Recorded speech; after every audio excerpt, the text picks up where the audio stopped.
Bismillahirrahmanirrahim.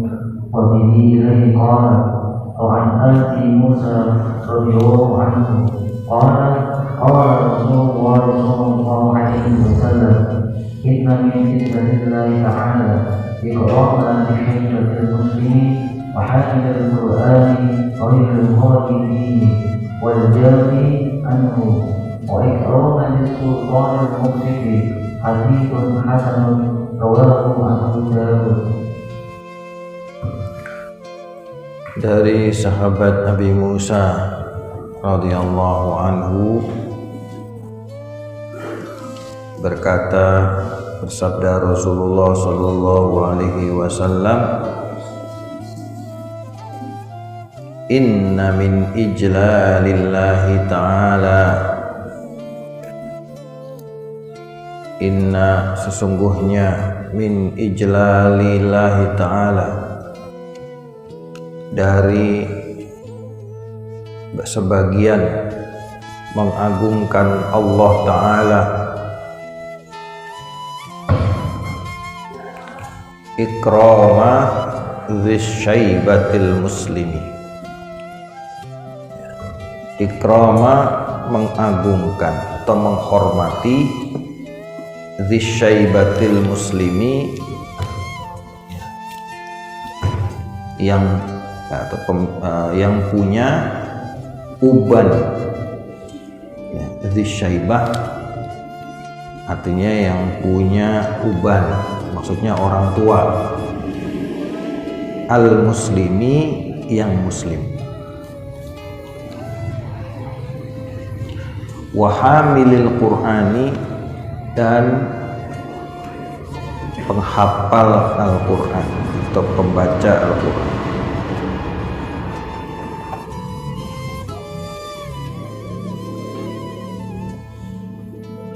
Ghairil ghali fihi, ghairil ghali tidak berlebihan, fihi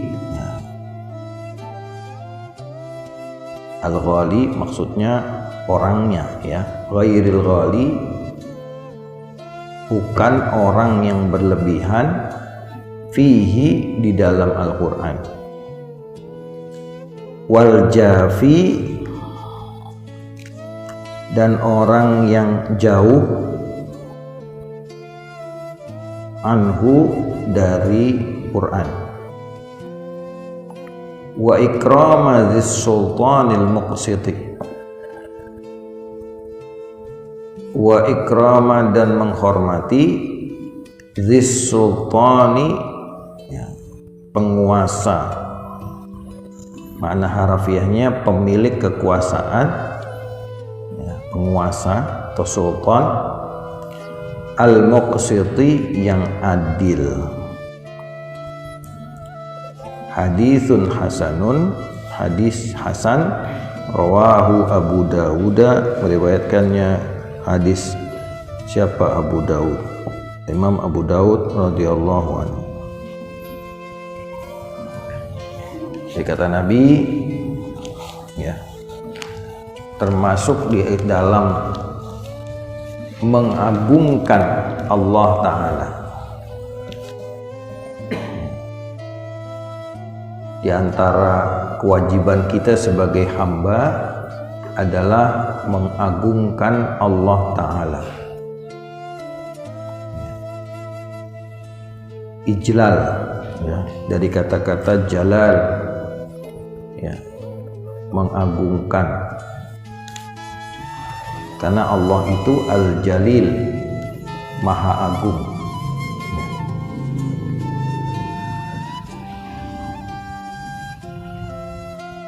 Jadi Allah yang Maha Agung harus kita agungkan, karena Allah lah pemilik keagungan.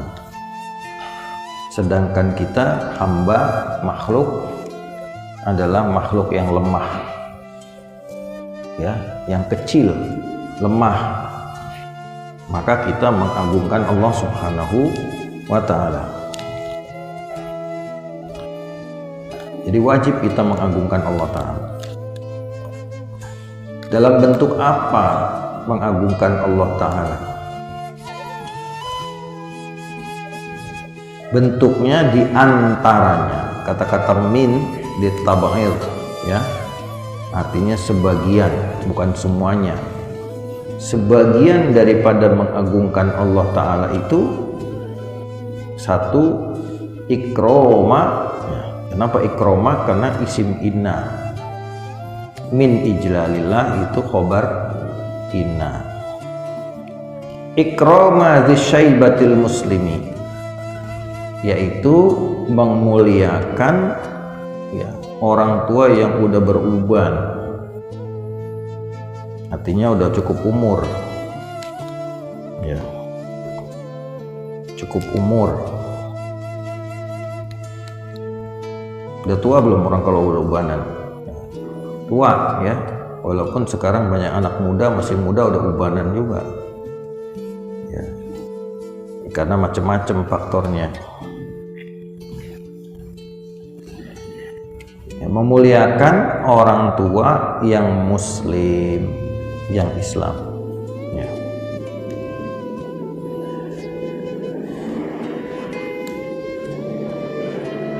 Sini di dalam keterangannya dikatakan, ya, orang yang uban itu artinya ibyadh, udah putih rambutnya. Wa nafadha umruhu fil Islam, sudah tembus umurnya di dalam Islam, artinya sudah melampaui jauh, gitu ya. Wal iman, dalam iman juga. Wa ta'zimuhu wa taqdimuhu fis sholati bi syartihi ala ghairihi, mengagungkannya dan mendahulukan orang tua itu di dalam sholat, bisyartihi dengan syaratnya, ala ghairi atas lainnya, wa fil majami'i dan di dalam perkumpulan-perkumpulan, wal majalisi dan majlis-majlis, ya, kita hormati, kita dahulukan, wa fil qabri, gitu juga di dalam kubur, ya, dalam menguburkan orang yang lebih tua dihormati, wa ghairihi dan selainnya, warifqu bihi, berbuat, ya, bersikap lemah lembut dengannya. Sama orang tua jangan kasar, apalagi udah tua renta. Wasyafaqatu alaihi, dan berkasih sayang atasnya. Min kamali ta'zimillahi, termasuk yang demikian itu bersikap lembut, kasih sayang kepada orang tua itu dari diantara termasuk kesempurnaan menghormati atau mengagungkan Allah Subhanahu wa Ta'ala, li hurmatihi inda maulahu subhanahu, karena kehormatannya orang ini, orang tua ini, ya, di sisi Allah Subhanahu wa Ta'ala, ya, di sisi Allah Subhanahu wa Ta'ala. Jadi harus menghormati yang tua, ya.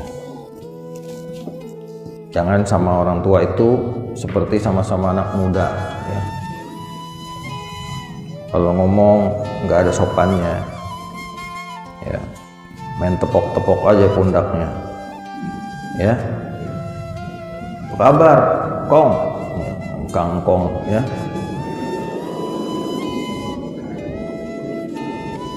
Jadi harus ada penghormatan, karena orang-orang yang tua itu dia lemah mentalnya, ya, dibentak sedikit aja langsung gemeteran ya. Ini kan udah tua, jadi nggak usah dibentak juga dia sudah takut, ya. Jadi harus kita kasih sayang, ya. Kalau mau nyebrang jalan pasti dia keder atau ngeliat mobil lalu lalang, bingung dia mau, ya, anterin seberangin jalan, ya. Pulang dari pasar bawaannya banyak, bawain bahannya. Itu namanya berkasih sayang kepada orang tua.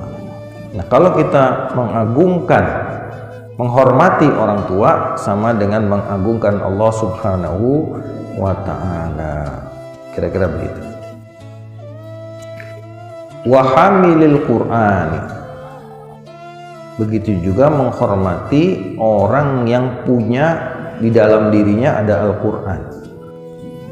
Ai qari'ihi, yaitu orang yang membaca Quran.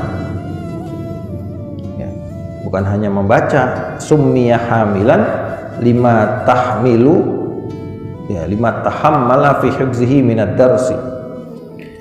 Kenapa dinamakan hamil? Hamil itu artinya apa? Bukan bunting, ya.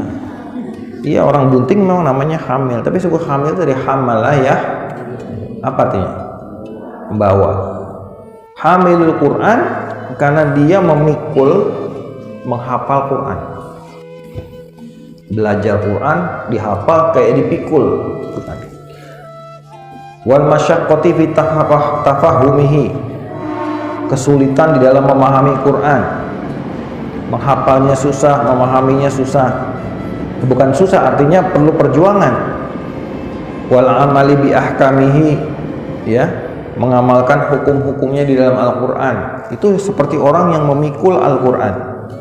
Wa tadabburihi, dan bertadabbur dengan Al-Quran. Fahuwa kahamilin limasyakin kasiratin tazidul ala ahmalis saqilah. Yang demikian ini seperti orang yang membawa beban yang berat, ya, yang lebih berat daripada bawaan-bawaan yang berat. Orang yang punya Al-Quran itu berat, berbobot, ya. Orang yang punya di dalam dirinya ada Al-Quran itu orang yang berbobot. Cuma manusia, cuma qalbul mukmin yang bisa membawa Al-Quran. Karena ketika dites, lau anzalna hadzal qur'ana ala jabalin la ra'aitahu khashi'an mutasaddian min khasyatillah.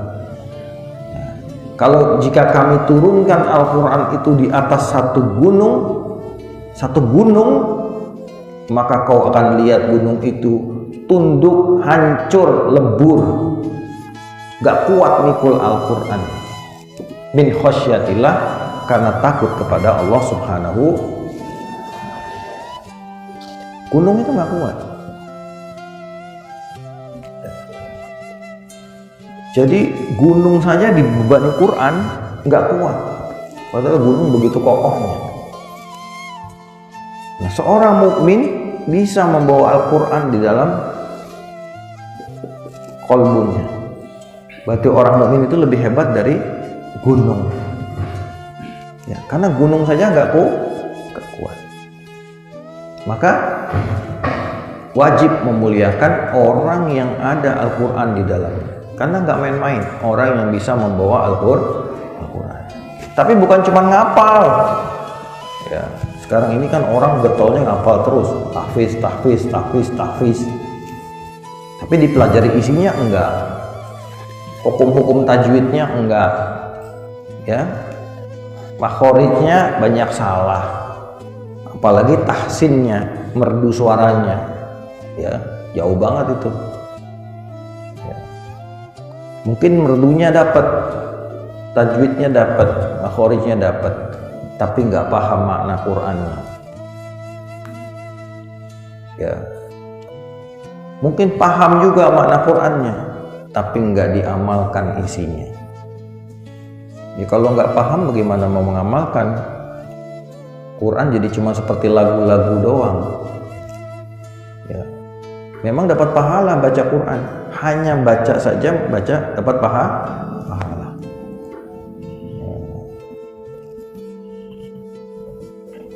Dalam definisi Quran itu, ya, kalamullahi al-azali,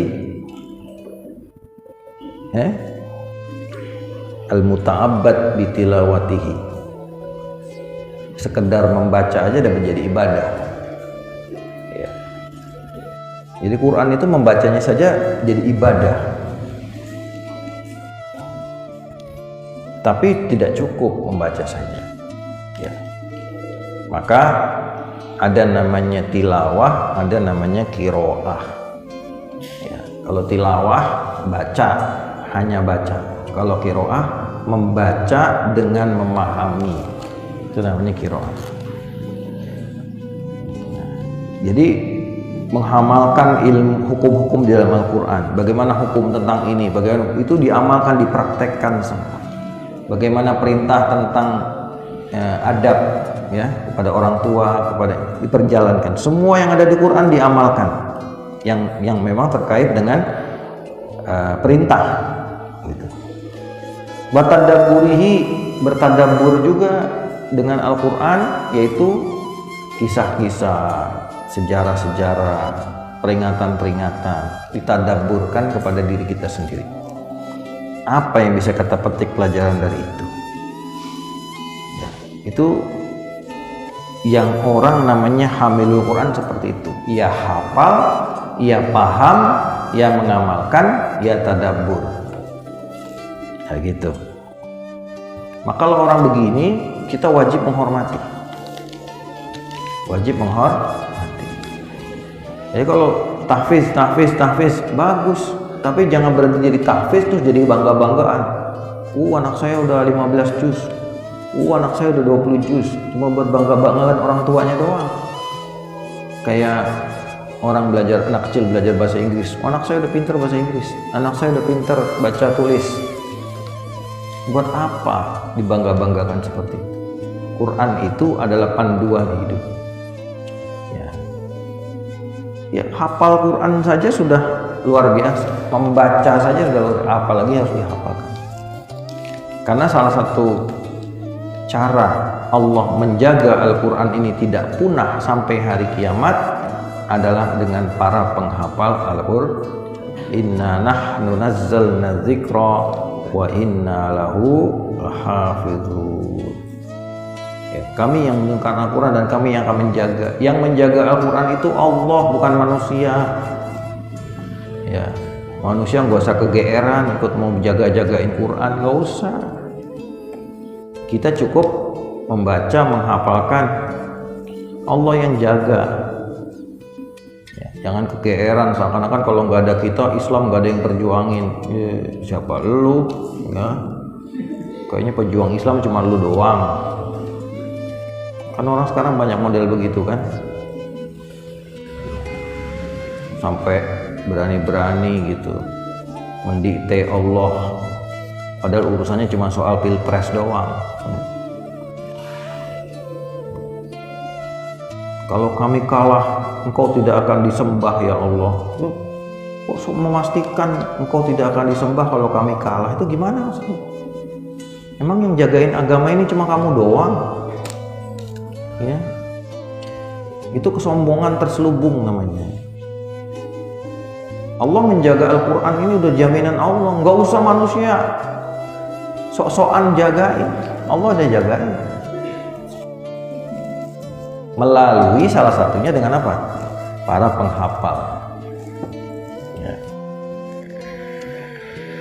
Nanti ketika waktunya Allah mengangkat Al-Quran, hilang Al-Quran. Hilang. Pertama-tama yang hilang Quran itu adalah di mushaf, kosong, nggak ada tulisannya, kosong. Apalagi yang di handphone, aplikasi, error. Ya, hilang tulisan Al-Quran. Pertama-tama hilang di dalam mushaf, kemudian nanti hilang dari dada para penghafal. Jadi gak ada satu ayat pun yang diingat. Itulah ketika Allah angkat Quran ini sebelum hari kiamat. Ya. Hilang. Penghafal Quran akan wafat duluan. Tinggal orang-orang yang enggak beriman kepada Allah. Itu yang nanti ketemu hari kiamat. Orang beriman enggak ketemu hari kiamat. Karena Allah enggak kasihan, sayang kepada orang beriman. Karena hari kiamat itu azim, dahsyat. Jadi Quran itu nanti akan diangkat. Maka sebelum Quran diangkat, mari kita jaga Al-Quran, ya.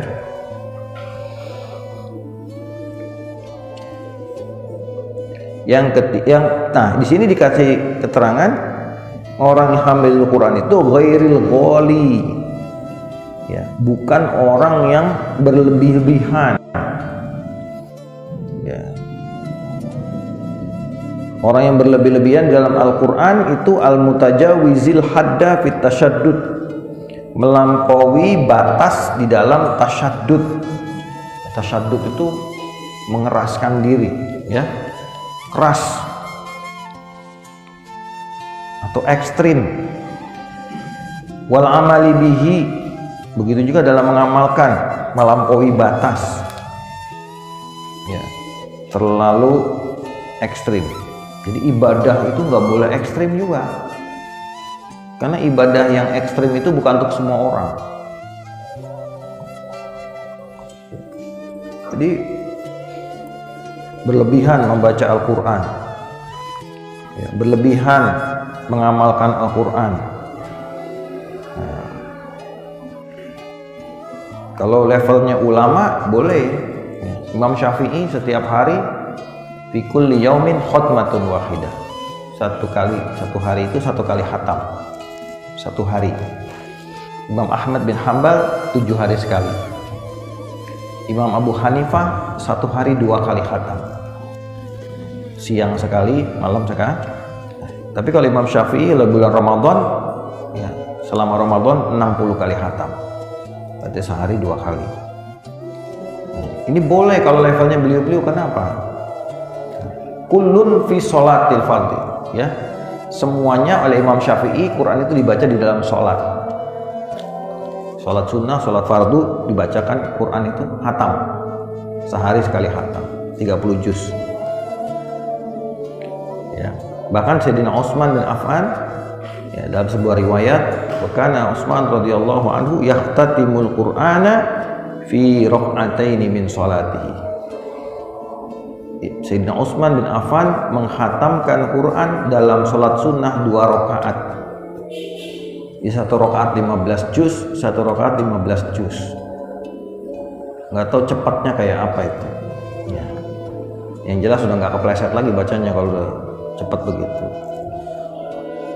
Kalau ukuran hafiz Quran yang canggih, ya, yang ahli-ahli Quran itu biasanya 3 jam, ya, 3 jam membaca dengan baik, ya, bukan kayak laron, gitu, enggak. Kalau itu sih kayak laron, sejam selesai, ya. Ya, hurufnya dibaca benar tapi cepat, gitu. Itu 3 jam.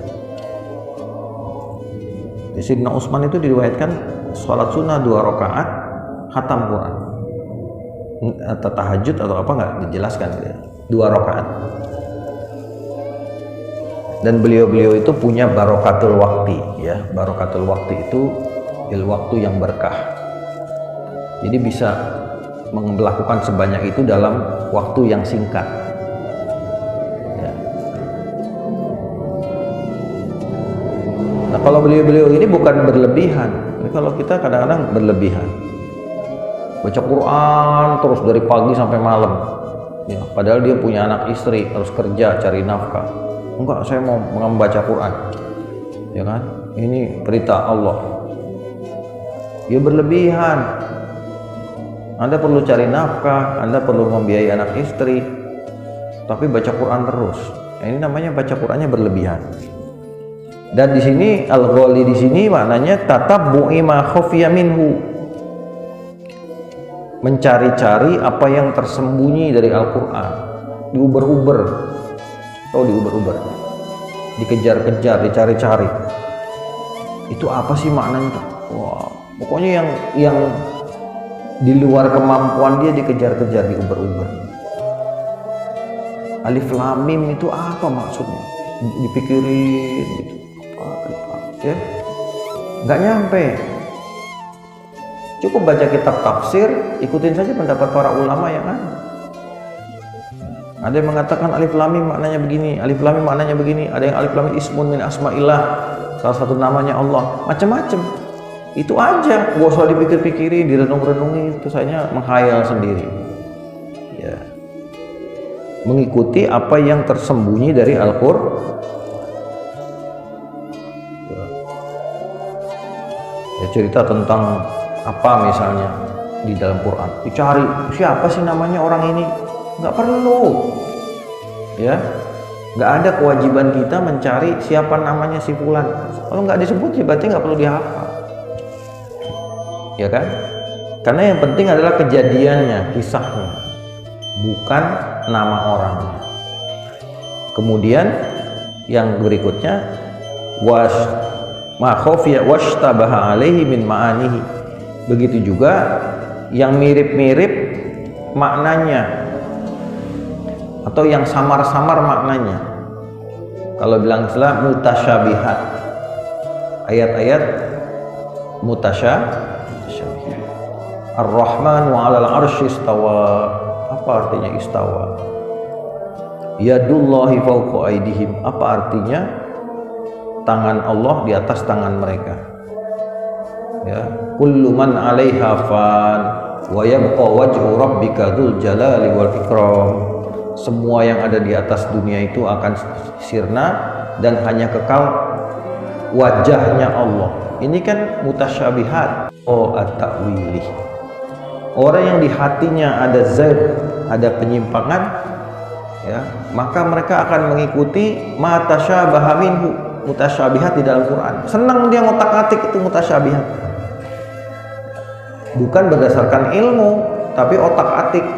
Tapi takwil hanya pada orang-orang yang punya kemampuan untuk orang yang diberikan tahu. Dari Allah, kalau memang takwil itu dilarang, kenapa Rasulullah mendoakan Sayyidina Abdullah bin Abbas, Allah mafaqihu fiddin wa 'allimhu ta'wil.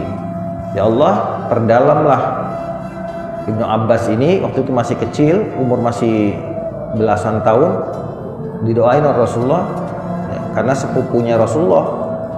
Ya Allah, ya, perdalamlah dia dalam agama, wa 'allimhu ta'wil, dan ajarkan takwil, bisa mentakwil. Maka Allah kabulkan doa Rasulullah. Sayyidina Abdullah bin Abbas menjadi orang yang pandai, sangat hebat di dalam mentakwil ayat-ayat Allah atau mentafsiri ayat-ayat Allah. Ada ilhamat, ya, ada ilham-ilham yang Allah berikan kepada dia, kepada beliau, berdasarkan doanya Rasulullah Shallallahu Alaihi Wasallam. Boleh, ya, para mufassirin juga memberikan makna tafsir. Tapi biasanya kalau kita, ya, kalau kita buka kitab tafsir, kecuali tafsir-tafsir yang memang lebih mengedepankan penafsiran si mufassir,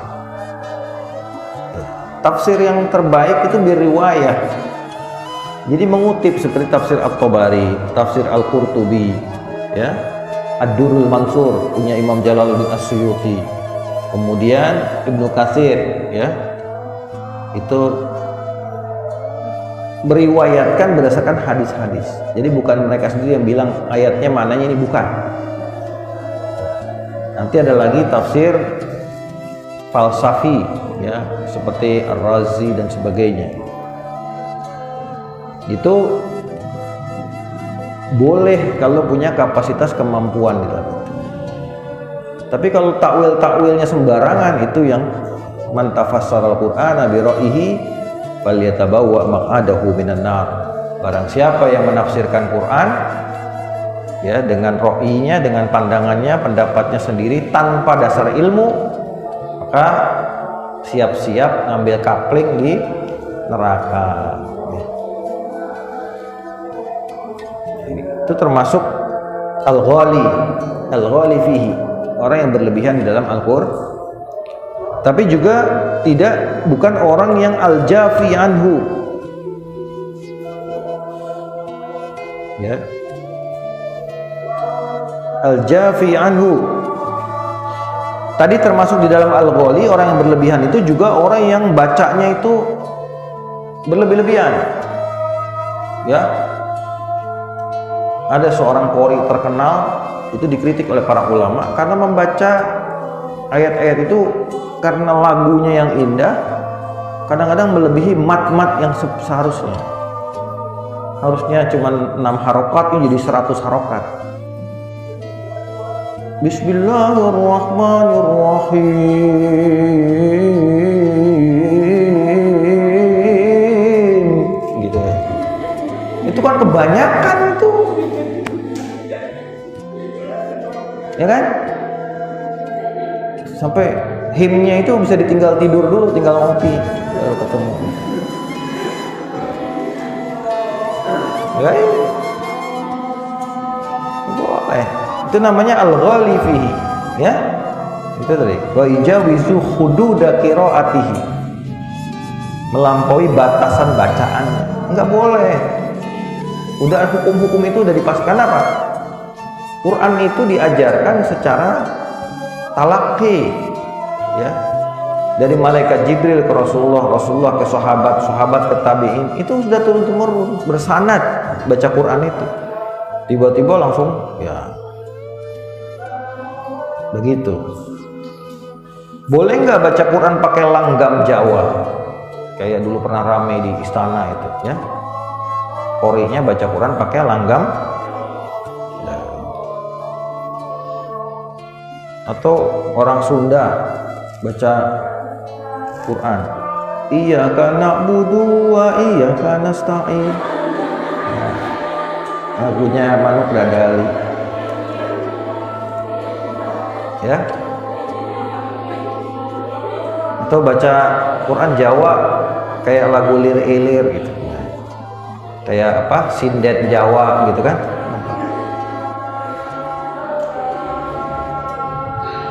Kata ahli Quran, ya, boleh membaca Quran dengan langgam, dengan lagu daerah boleh, asal tidak menabrak hukum-hukum bacaannya. Ya tadi, ya, jangan sampai diperkosa bacaan Quran itu untuk kepentingan langgam Jawa misalnya, ya kan? Kalau Jawa kan kadang-kadang gitu kan panjang, matnya diikut-ikutin gitu, ya kayak dalang itu kan, ya, atau sinden itu kan begitu. Nggak boleh, boleh asal tidak melanggar hurufnya.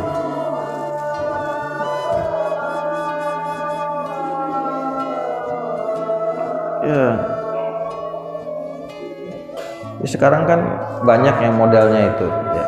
Bukan hanya Quran, sholawat aja kan kayak dulu almarhum Uje itu kan, ya Rasulullah salamun alaik ya Rafi asyani wa daroji, itu kan lagunya Jabla itu, ya. Hah? Iya kan, lagu Jabla itu. Ngerti nggak kamu lagu itu tuh? Ya? Kalau di pesantren biasa dilagu-laguin macam-macam, ya kan? Zaman saya masih kecil itu di pesantren, ya lagu yang populer apa waktu itu? Ya itu dibikin lagu itu. Lagunya Nike Ardila lah, lagunya inilah, baca alfiyahnya kayak gitu, ya. Ya kalau alfiyah sih nggak apa-apa, ya kan? Karena alfiyah kan nggak terkait dengan hukum bacaan. Atau sholawat itu masih, ya. Yang penting kalau sholawat itu satu yang sering banyak salah itu kalau tulis itu Allahumma sholli, ada ya-nya. Banyak kan yang suka tulis gitu, Allahumma sholli. Sholli itu fi'il amr untuk mu'annas. Masa Allahumma domirnya mu'annas, harusnya nggak pakai ya, Allahumma sholli. Tapi banyak orang tuh karena copy paste, apalagi stiker, ya di WA tuh ada stiker kan, udah jadi tinggal, padahal itu salah. Allahumma sholli, ya. Banyak kesalahan-kesalahan dalam hal itu.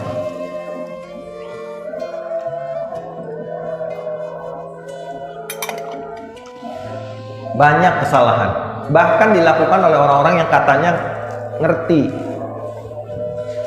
Ada stiker Ishfi Mardona, ada nggak stiker gitu? Kalau ada orang sakit terus doanya stikernya Ishfi Mardona, sembuhkan penyakit kami. Mardona itu bukan penyakit. Mardo jamak daripada marid, orang yang sakit, bukan penyakit. Kalau penyakit marodona, Ishfi Marodona, ya. tapi nggak dikenal sembuhkan penyakit tuh nggak dikenal. Karena yang ada isfina, sembuhkan kami min jami'il amrod, dari semua penyakit. Bukan isfi mardona, udah mardona sama stikernya itu. Kadang-kadang kiai ketikutan sharing stiker begitu, salah, ya kan? Nggak teliti, ya kan? Sama kayak iftitah khutbah ceramah atau iftitah doa, alhamdulillahirabbil alamin hamdan naimin, terus hamdan, salah. Karena hamdan naimin itu bukan hamdan terus naimin, bukan. Itu hamdan an-naimin. Alhamdulillahi hamdan naimin, hamdan an-naimin. Kalau ketemu asyakirin jadi baca gimana? Hamdasya, bukan hamdan syakirin. Ini kiai juga baca begini, banyak ustadz kiai baca begini, nggak teliti dalam masalah. Ada hamda di situ artinya apa? Maf'ul mutlak daripada alhamdulillah, ya. Alhamdulillahirabbil alamin hamdan naimin, hamdan an-naimin, pujiannya orang-orang yang mendapatkan nih. Hamdas syakirin, pujiannya orang-orang yang bersyukur. Bukan hamdan syakirin, keliru. Nah, karena hamdan naimin itu bukan hamdan pakai tanwin terus naimin, nggak karu-karuan itu. Jangan-jangan suruh nulis salah, ya. Udah salah kaprah. Hamdan naimin, hamdan syakirin, ya, ustaz-ustaz dia bacanya begitu. Karena nggak teliti, nah, atau mungkin nggak ngerti maf'ul mutlak, nggak ngerti juga, ya. Jadi ghali itu berlebihan di dalam bacaan. Makharijul huruf, ya. Aduh, minasyaiton, shinnya itu apa ya? Nyembur kayak naga. Jadi lagi sholat di rumah, nggak ada orang, ya. Di meja ada ikan, lupa ditutup. Ini ibu-ibu nih lagi sholat, kucing lewat, wah ikan bisa ditegrap nih di meja. Makanya DPC baca surah Az-Zurafin Nas. Qul a'udzu birabbin nas, malikin nas, biar kucingnya pergi, ya. Kan? Atau baca Fatihah ihdinas siratal mustaqim, biar kucingnya gitu, ya. Ya kan gitu. Nggak boleh itu. Baca Quran harus sesuai dengan makharijnya, matnya, semuanya. Tidak juga wal jafi anhu, yaitu orang yang menjauhi Al-Quran, nggak mau baca Quran, malas baca Quran, ya. Wal amali bima fihi, nggak mau ngamalin apa yang di Quran, dia tahu tapi nggak diamalin, itu termasuk al jafi anhu. Fa inna hadza minal jafa wa huwal bu'du 'anis syai'. Ya, dari kata-kata al jafa, jafa itu artinya jauh dari sesuatu.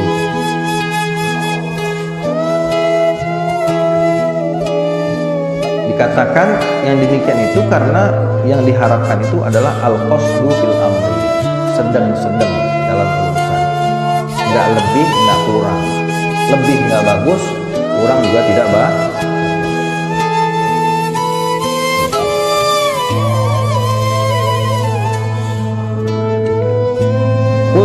Aku mengatakan, kata Syarih, la siyama man a'rada anhu bi kasratin naumi wal bitalati, apalagi terutama orang yang berpaling dari Al-Quran bi kasratin naum, banyak tidur, bukannya baca Quran malah banyak tidur. wal bitolah, banyak nganggur, nongkrong, kongko, ya. Wal iqbali ala dunia, ngurusin dunia aja urusannya. Wasyahwat, ngurutin syahwat aja, ya, itu jauh dari Quran. Wa ma aqbaha bihamil Quran ayatalaqadha bi ahkamihi wa la ya'mala biha. Begitu buruknya, sungguh buruknya orang yang menghafal Quran, hamil Quran, dia mengucapkan Quran itu di lisannya, hukum-hukumnya, tapi tidak diamalkan. Ya. Bahwa kama salil khimari yahmilu asfar. Ya, seperti keledai membawa pikulan yang banyak. Masalul ladzina humilut taurata tsumma lam yahmiluha kamasalil khimari yahmilu asfara ila akhir ayat. Perumpamaan orang-orang yang diberikan pengetahuan tentang Taurat, ya, di zaman Bani Israel, tsumma lam yahmiluha, kemudian nggak diamalin itu Tauratnya. Dia punya ilmunya, dia paham, dia baca ke Taurat tapi nggak diamalin. Itu kama salil khimar, seperti keledai yahmilu asfaro, pikulannya kitab buku banyak-banyak. Ya, keledai, orang dulu kan kalau ngangkut barang tuh pakai keledai. Ya, kalau sekarang gerobak lah seperti itu. Kalau gerobak kan bukan makhluk hidup, itu keledai, makhluk hidup. Pikulannya kitab, tafsir Jalalain, tafsir Munir, hadis Sahih Bukhari, Sahih Muslim, itu penuh pikulannya itu keledai. Tapi dia keledai.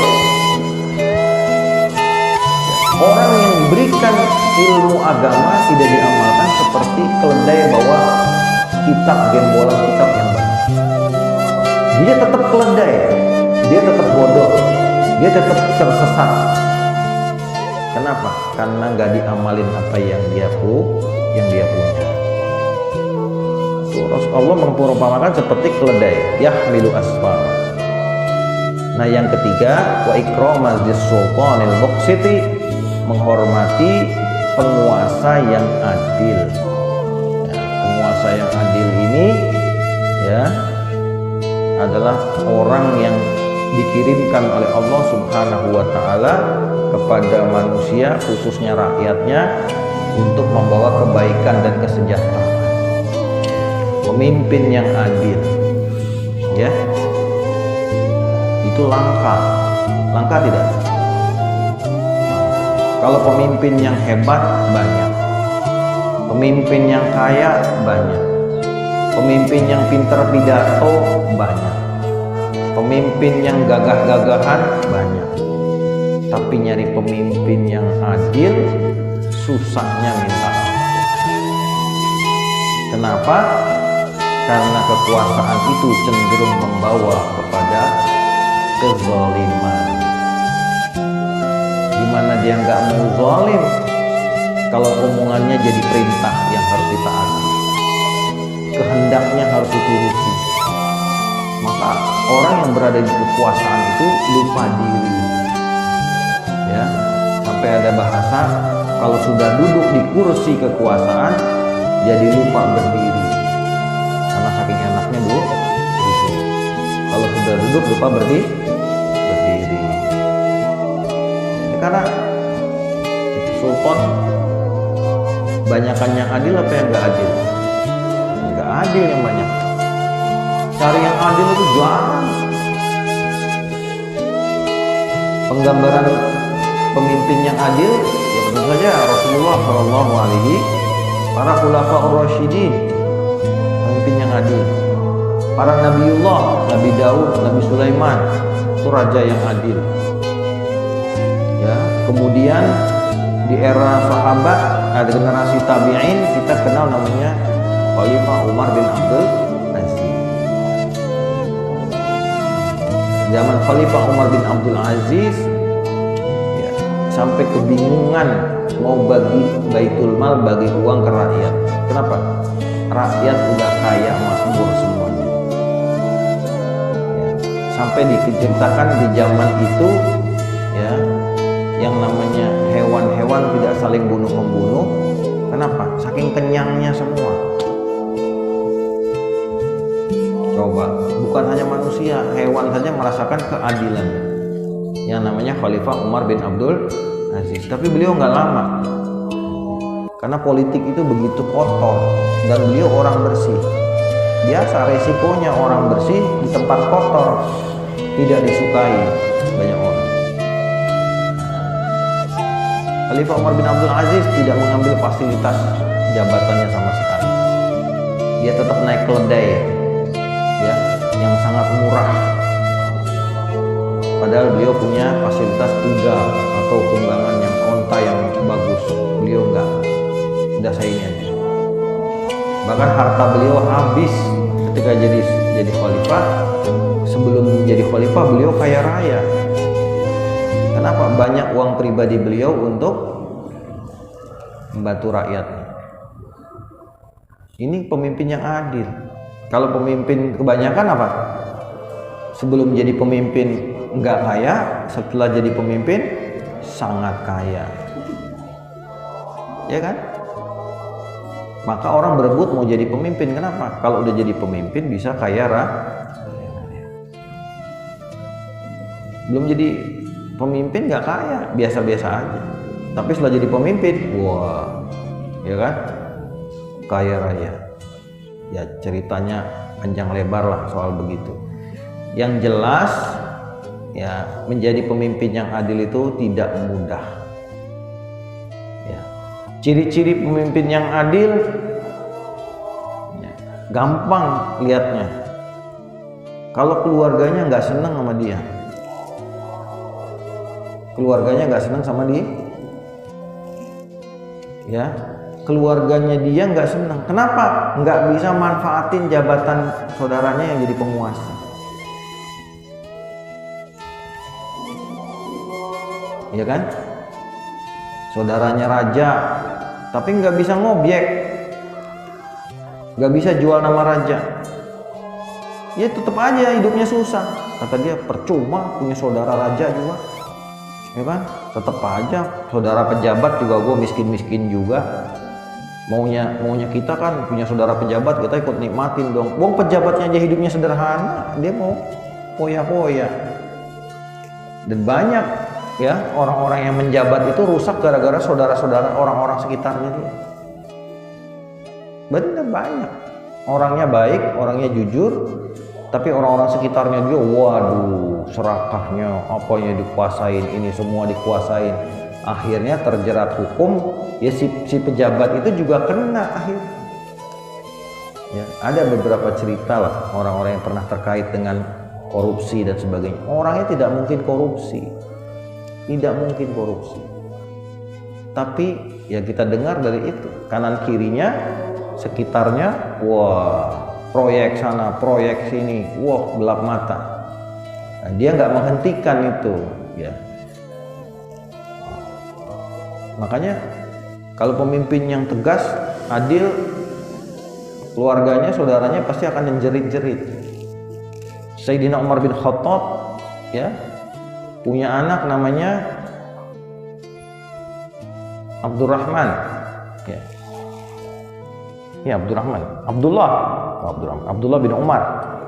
Abdullah bin Umar itu waktu masih kecil, waktu masih muda, itu ya, itu